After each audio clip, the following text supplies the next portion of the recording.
আপনি সিগারেট খাচ্ছেন, বিড়ি খাচ্ছেন, সালাত আদায় করেন, আপনি সিগারেট বিড়ি খাওয়ার কারণে ওই সালাত আদায়ের কোনো নেকি পাবেন না, কেননা আপনার সালাত কবুল হচ্ছে না, নেকি পাচ্ছেন না।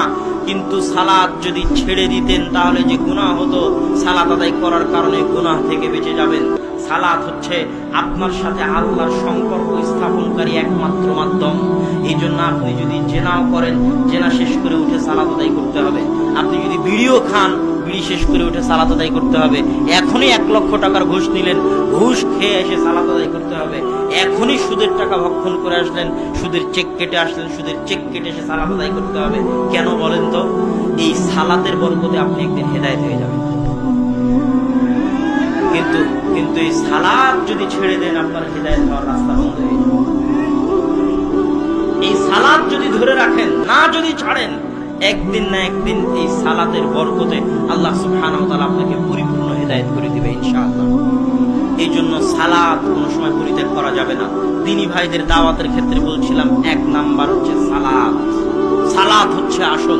সালাত আছে, দাওয়াতি কাজ করে লাভ আছে।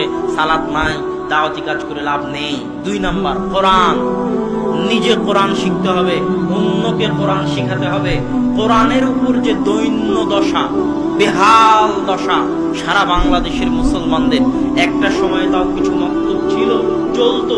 এখন kindergarten school, BRAC school, KG school, হাজার রকমের স্কুল এসে এখনকার যে প্রজন্ম বড় হচ্ছে, এটা কোরআনবিহীন প্রজন্ম বড় হচ্ছে।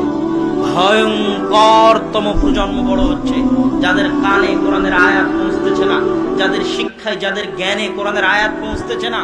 মুসলমান যারা দাওয়াতি কাজ করতে চায়, আহলুল হাদিস যারা দাওয়াতি কাজ করতে চায়, সালাফি মানহাজের যারা দাওয়াতি কাজ করতে চায়, অসালাফি মানহাজেরও যারা দাওয়াতি কাজ করতে চায়, সকলের ফোকাস সবচেয়ে বেশি হওয়া উচিত